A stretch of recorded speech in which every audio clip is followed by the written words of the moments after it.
Rueda, I am the spokesperson for the presidency, and today addressing you are Nadia Calviño, first vice president and minister for the economy and digital transformation, and from the Commission, Vice President Dombrovskis. And I start by giving the floor to Vice President Calviño, vicepresidenta. Well, good afternoon. Thank you very much for attending this press conference. Today, indeed, we celebrated the first ECOFIN meeting under the Spanish presidency with a very rich and intense agenda. We had very productive discussions, and I had the chance to present the economic and financial priorities of the Spanish presidency.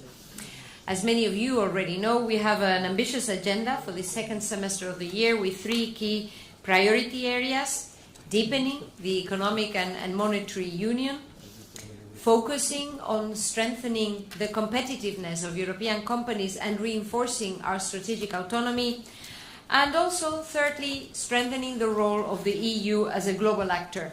Spain being the gateway between Europe and Latin America and Europe and Africa, this provides us with a key opportunity, an excellent opportunity to make progress in trade and investment agreements, and also to hold meetings such as the summit that will take place next Monday and Tuesday, and the informal ECOFIN meeting in Santiago de Compostela mid-September, to boost cooperation between both sides of the Atlantic, between Europe and Latin American and Caribbean countries. Now, as the main takeaways from the meeting today, I would highlight four main areas. First, on fiscal rules. At the informal breakfast, we had a productive exchange of views on the economic governance reform. First, I would note an overall welcome to the issues note that the Spanish presidency submitted to finance ministers, identifying four building blocks on which we can focus in the coming weeks and that can form the building blocks for a balanced package deal in the autumn. These building blocks are institutional balance, the role and the room of maneuver for each of the institutions, combining a rules-based multilateral approach with sufficient flexibility to adapt to new challenges. Secondly, the basic parameters to guarantee debt reduction paths that are credible and lead to fiscal sustainability while being compatible with economic growth and job creation. Thirdly, how to ensure that the new fiscal framework finances the necessary investments and European public goods. And finally, how to ensure effective enforcement of commitments and effective enforcement of the new rules. Today's discussion clearly shows strong agreement and determination to work swiftly with a view of reaching a package deal by the autumn. And I think the discussion has been extremely helpful to intensify our technical work in the coming weeks. And we will, as presidency, do the utmost to find the right balance and engage in earnest in political negotiations in the autumn so that we have the new fiscal rules in place by the end of the year. The second key takeaway of today's ECOFIN meeting it comes from the discussion we had on financial support to Ukraine in the context of the multi-annual financial framework midterm review, as well as the discussion on new own resources. In this regard, ministers expressed their unanimous support to continue to provide financial support to Ukraine. The Spanish presidency is committed to proceed swiftly to have a stable framework in place by January 2024. And there is obviously need for further work at technical and political level on own resources so as to strengthen our capacity to act together. And we also had a preliminary discussion today on the Commission's proposal, but we need to intensify work at technical level in order to make progress. Third discussion we had today regards customs reform. The Commission presented its proposal to reform, to modernize our customs system, and this proposal was warmly welcomed by all ministers around the table. This is an extremely timely and pertinent reform. The environment in which customs administrations operate has changed due to the increase in trade volumes, particularly e-commerce, growing number of standards to be checked at the border, geopolitical tensions. The European Union is a global trade powerhouse, and we need to make sure that our customs union, which is a cornerstone at the heart of our union, is adjusted to the new digital realities and is up to our leadership in years to come. We had a very productive debate in which we identified areas where we can make progress in the short term so that we can accelerate the planned calendar and have as soon as possible concrete deliverables and a modern customs regime throughout the EU. Finally, in today's ECOFIN meeting, we took note of the good news on the OECD agreement reached this week on the distribution of tax bases amongst different jurisdictions. This is known as Pillar 1 discussions under the OECD inclusive approach. And this agreement makes it possible for us to continue to move ahead towards a fairer and better global tax system. Let me conclude. We are the last presidency, a full semester presidency before the European elections. So we have an ambitious agenda and we have no time to lose. Spain's approach to this presidency is full of stamina and determination to make progress, with a very pro-European approach corresponding to a very pro-European country. This approach we have showed since we joined the Union in 1986, and with a concrete goal to close as many files as possible between now and December so as to contribute to a stronger, more prosperous and also a fairer Europe.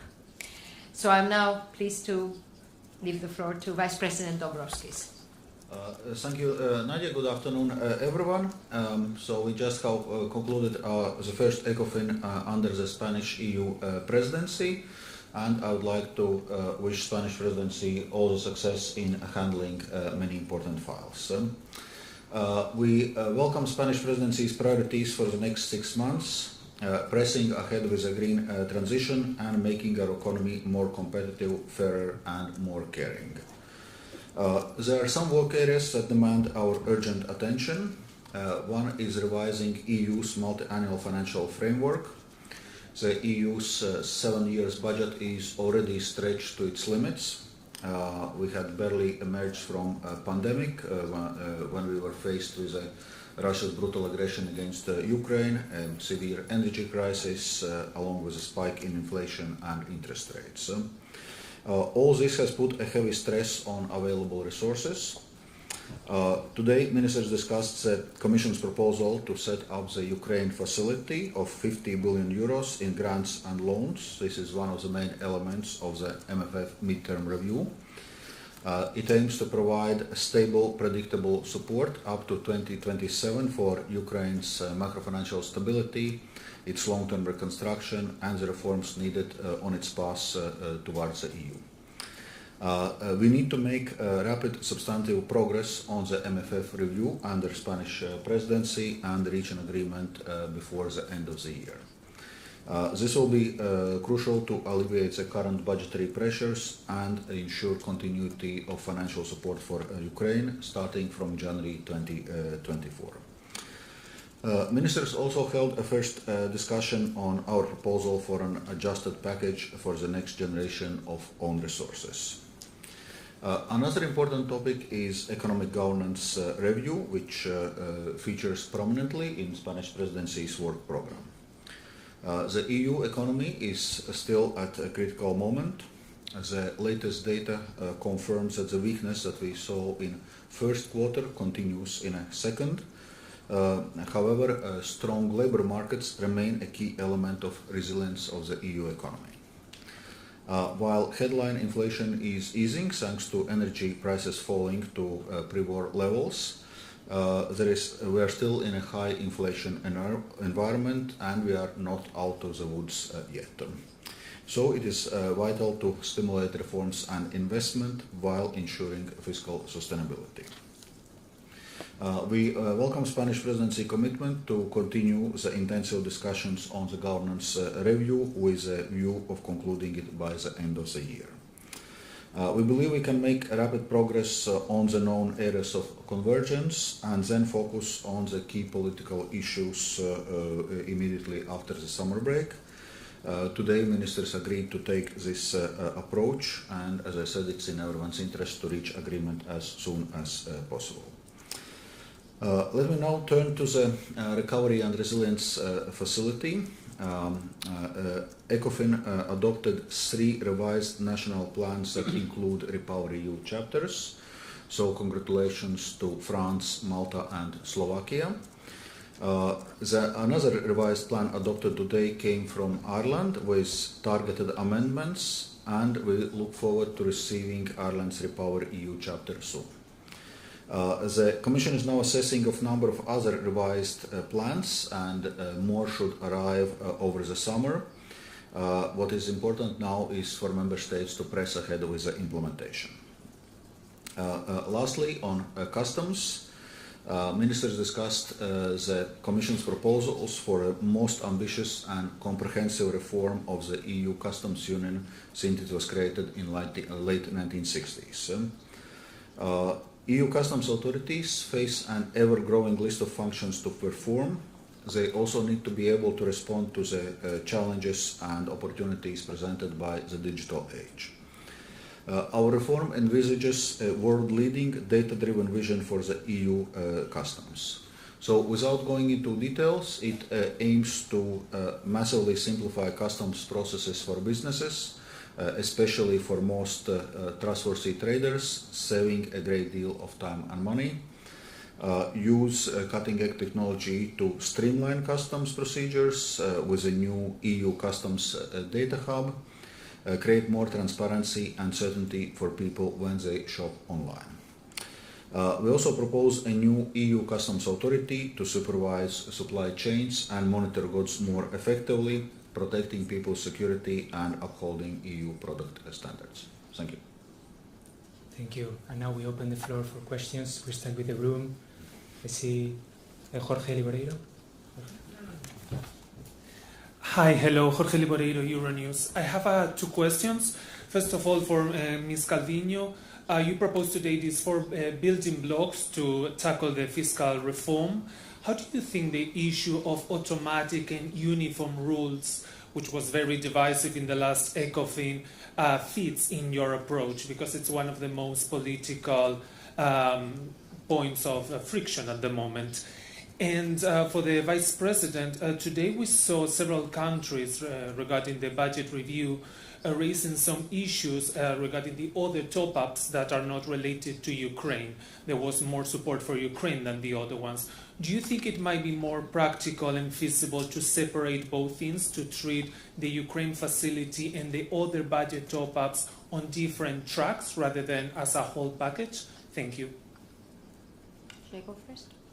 Well, indeed, we had a discussion today on the issues note, which includes these 4 building blocks, and the issue of the parameters that should underline credible fiscal paths, credible debt reduction paths that provide fiscal stability and sustainability, whilst at the same time supporting growth and job creation, would integrate this part of the debate. This is one of the open issues, one of the 4 building blocks that we will be working on in the coming weeks with a view to engaging in earnest, as Vice President Dombrovskis just said, just after the summer break, and having an agreement by the end of the year.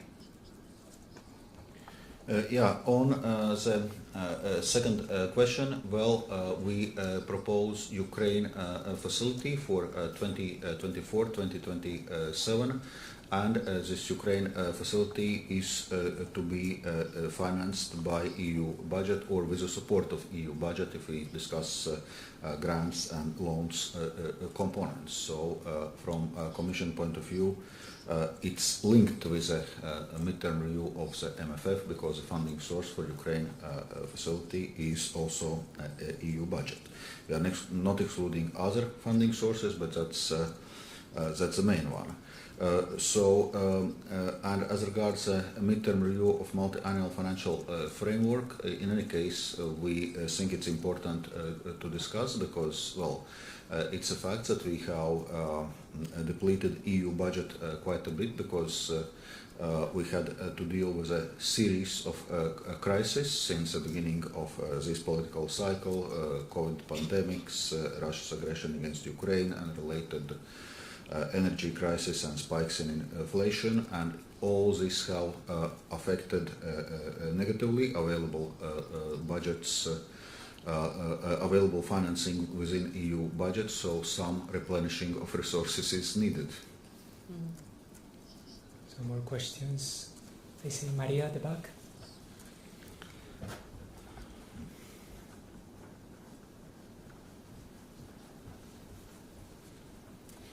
Nadia Calviño for Bloomberg. Mr. Dombrovskis, I have a question to you because this week there has been a huge debate about Ukraine, NATO, but also the future of this country. And you were one of the first people who said there needs to be a serious debate about confiscation. The European Central Bank seems to have a different, much more cautious view on this issue. So my question to you is at the end of this debate, there will be no confiscation? And then for the Spanish finance minister, buenos días. President Erdogan surprised a lot of leaders and commentators on Tuesday, suggesting we want a closer rapport now with the European Union. It seems he's interested in easier customs, but also visa facilitation. Is that something they would contemplate could happen in your presidency? Can you repeat the beginning of your question, please? So President Erdogan on the Monday suggested if we say yes to Sweden, then I also want to have a conversation about Turkey and the European Union. Joining seems far, but he does seem to be interested in customs and visas. Is that something that you think would happen before the end of the year? As regards financing of Ukraine recovery, indeed it's also mentioned in our proposal for Ukraine facility that we need to look on other sources of supporting Ukraine's recovery, including the possibility of use of Russian assets. Indeed, as you know, European Commission is currently working on the legislative proposal in this regard, and while working on this legislative proposal, obviously it's important that we assess properly all the risks and make those risks manageable through a legally sound proposal, careful communication and coordination with our other partners, including through the G7. It must be noted that the risks to the financial system concerning Russian assets have been already duly considered and accepted when member states decided to immobilize the reserves of Russia's central bank in February 2022. Thank you. Well, regarding the second point, I would really refer also, Valdis, to what you, being the trade responsible person from the Commission, you probably have something to say on the second question? Yeah, the second question was more linked with the question of NATO's accession to, Sweden's accession to the NATO and the position Turkey is taking on this. Well, those debates are taking place in different venues. Those are obviously NATO discussions, and obviously we discussed it in NATO summit in Vilnius. Well, as regards Turkey's EU accession perspectives, we know that in recent years, or even not so recent years, the process has basically stalled. We do not have much progress in this area. Okay, more questions here in the middle. Elodie Lemaire with Tax Notes. I think the first question I want to ask is why an ECOFIN on a Friday? It's a bit strange. But more seriously, I have two questions on two different topics. The first one is Pillar 1. As far as I understand, there are still some political issues that need to be resolved at international level. So did any member states raise this? And I also think that the Commission doesn't believe anymore that we need a directive to transpose this, so can you maybe confirm this? And the second issue, it's about something from your, priorities. So we have the whole issue of accidental Americans and the exchange of information to the US. The Belgian Data Protection Authority decided in June or May that it was not compliant with the GDPR data protection rules. So I was wondering how you intend to deal with this and the wider issue of data protection in international tax exchange. Thank you. Those are fairly specific questions. Maybe they require some bilateral follow-up. But well, as regards a broader question on EU's data protection framework and information exchange with US, as you know, recently we have agreed on this new EU-US data protection framework, which we hope will be able to withstand scrutiny of European Court of Justice and will be able to base our cooperation in this area on that framework. I was reflecting on why on a Friday, because normally we have Monday, Tuesday or Thursday, Friday. I don't think it is unusual at all to have an ECOFIN on a Friday, actually. So I was trying to think myself. Yeah, no, I don't have anything to add with regards to all these issues.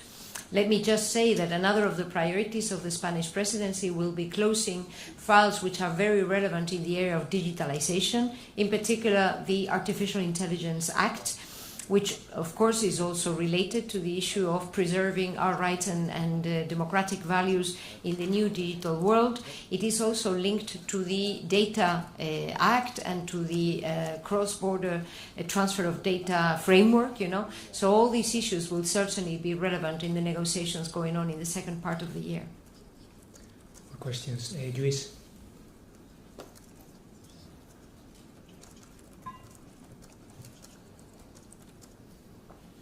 ¿Qué tal? Yo esto ahora voy a aprovechar que hay traducción en castellano para hacer la pregunta en castellano. La primera, entendemos que la competencia comercial pertenece a la Comisión Europea. Quería saber una pregunta para los dos, ¿qué posibilidades o qué puede hacer también España en esta presidencia para que se culmine el acuerdo de Mercosur con América Latina y qué discusiones en este sentido han tenido hoy en el ECOFIN? Y otra más específica para la vicepresidenta Calviño respecto a los fondos europeos y una polémica que ha surgido estos días sobre la implementación de los peajes de pago en España. Confirmar si esto es así, porque aparece en el plan de recuperación, y si habría alguna fecha específica. Gracias.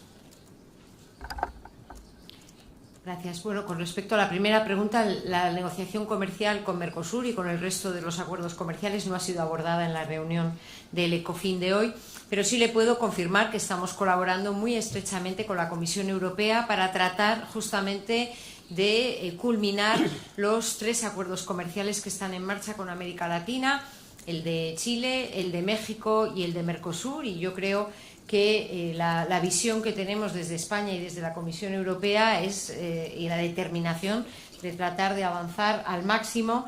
De hecho, la cumbre que se va a celebrar entre la Unión Europea y CELAC el lunes y el martes será una ocasión importante, ¿no?, para ver cómo podemos seguir avanzando en un proceso que es muy beneficioso tanto para Europa como para América Latina y que España apoya decididamente, siendo además especialmente beneficioso para la economía española. Y con respecto al segundo punto, yo me remito a la información pública y la claridad, yo creo, con la que se ha respondido por parte de la ministra de Transportes de España. Maybe to come back to this EU-Mercosur question. Indeed, we didn't discuss it in ECOFIN Council. That more belongs, I would say, to Trade Council discussions. But it's clear that it features prominently in Spanish presidency priorities, and we are fully aligned with Spanish presidency about the importance of moving forward with this important agreement. As you know, already several months ago from the Commission side, we have shared with Mercosur countries the additional sustainability instrument, which is designed to address concern in some member states and European Parliament and among civil society concerning environmental aspects, including the question of deforestation of Amazon. And currently we are waiting for a response from Mercosur countries of this proposal, and we hope to receive that response soon. And as Minister already mentioned, we are going to have EU Latin American Caribbean summit next week, which will provide us for important platform for discussions, including on this agreement. Thank you. Todd? Todd Buell from Law 360. I just want to come back to the issue of Pillar 1 that my colleague mentioned a bit earlier. Just wonder, specifically for the presidency, if you could speak a little bit about, I don't know, what more work you expect that you will carry forward, you will do on Pillar 1 in your presidency. Thank you. Yes, indeed. What we did today was welcoming the agreement at the OECD. We've all been working very intensely here within the EU context, obviously in Paris under the OECD auspices, to make progress and to reach this important agreement this week. So what we will do in the coming months is continue to work within the OECD context with a view to ensuring that there is a formal signature of this agreement by end of the year. And we also today shared the determination of Europe to continue to be one of the leading forces to ensure that we move towards a fairer, a better, more solid tax system at the global level. Pablo?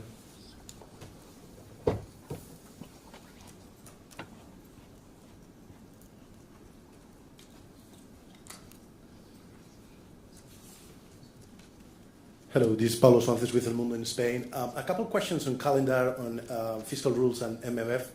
After today's breakfast, do you have a more clear path forward for both of the issues, regardless of this difficult political electoral calendar, not only in Spain, but in the Netherlands right now, Slovakia, Poland.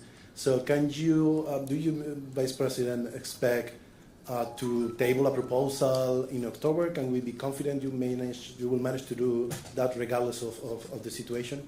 More specifically on the details, after this breakfast as well, do you have a more clear idea how the balance of power is within the Council? Meaning, I know you will not tell us what country said what, but in the past you said there was a clear majority or just a majority in some of the aspects. Can you tell us, confirm, if there is a clear majority, something like that, in favor of keeping the numerical benchmark of the proposal of the Commission, to remove it, not talking about numerical benchmark at all?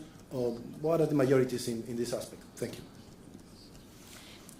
So 3 points to respond to your questions. First, my conclusion from the meeting, I don't know, Valdez, if you'd share it, but I was very much encouraged by the discussion we had today, because there was unanimous agreement on the approach of the Spanish presidency. Our issues note was welcomed by everybody around the table, and there was unanimous agreement that these are the 4 key issues that should be the building blocks for a package deal in the autumn. And this is giving us a very clear mandate so that in the coming weeks there will be, our technical work will, I'm looking at the colleagues that will be leading these discussions, and I'm sorry to say, but we will have to increase our work and our exchanges so that we can, as soon as possible, table a proposal. And so I hope, and we are determined to engage in earnest in political discussions just after the summer break, as Vice President Dombrovskis just said, with a view to having the new rules in place by the end of the year. This is with regards to the calendar. And then with regards to the substantive discussion on each of the issues, we didn't have today an exchange formally on each and every one of the issues. We agreed that these are the key 4 issues where technical work is going to go on in the coming weeks, with a view to having a packaged proposal, a complete proposal of these 4 issues, which are interlinked, as soon as possible, just after the summer break. Maybe to just complement some of the points as regards work on economic governance review. So the presidency proposed how to structure the work, and the ministers agreed on this. So I think we are making progress. As regards discussions on review of multi-annual financial framework, well, this was the first ministerial discussion since presentation of Commission's proposal. So obviously more work will be needed, both at political and experts level, because a number of ministers raised additional questions on specifics of Commission's proposal, on their impacts of specifically on their respective member states. So from Commission side, we stand ready also to engage intensively in this expert work to prepare further political discussions on this. But as I was saying before, from the Commission point of view, we think it's important to conclude those negotiations and reach an agreement still this year. Thank you. No questions. Marco?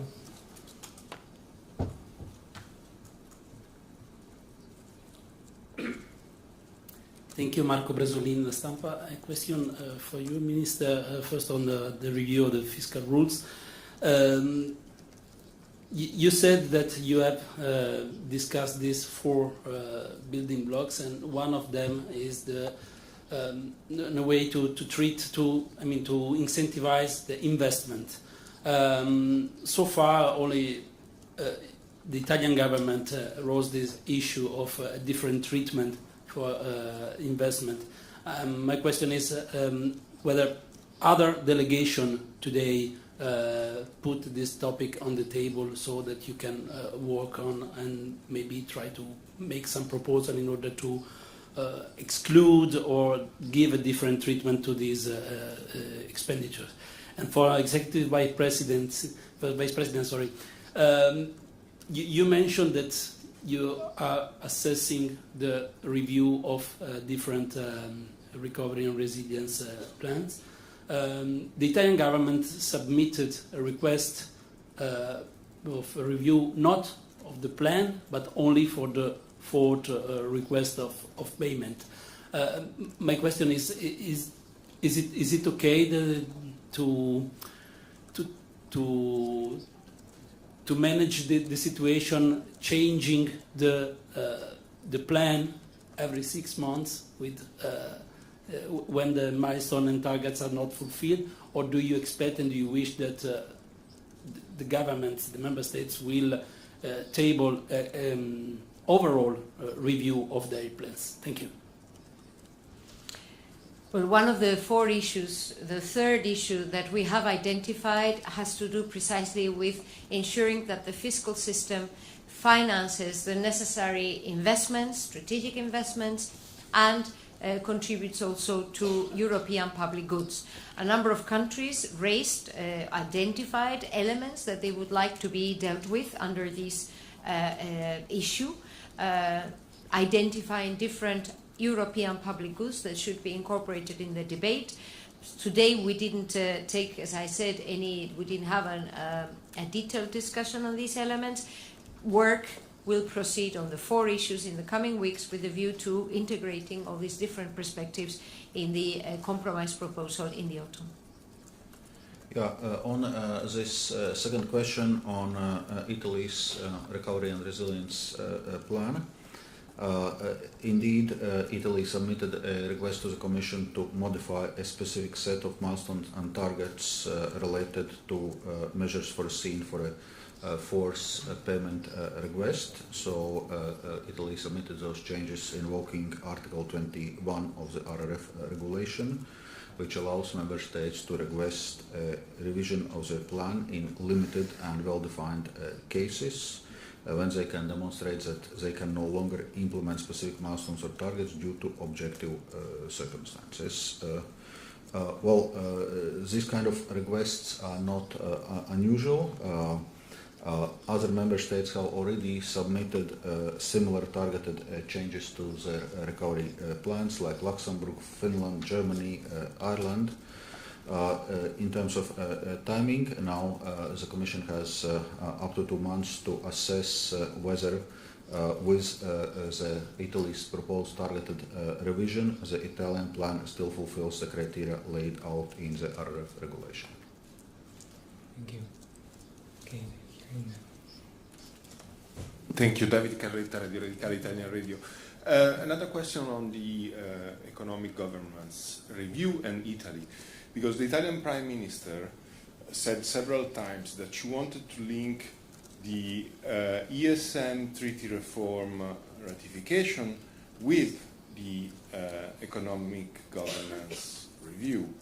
From the point of view of the presidency, is it a possibility? Is it correct to proceed this way? Thank you. Well, I wouldn't dare to comment on Italian politics and internal domestic matters. I can only tell you this issue has not been raised in the meeting today, and we hope to proceed with the economic governance review, as I said, as a matter of priority, and I am encouraged by the discussion we had today to be able to have an agreement by the end of the year. So we take one more question here at the front. And Daniel for Agence Europe. I have a quick question on taxonomy. I think that several countries want to extend it to mining critical minerals.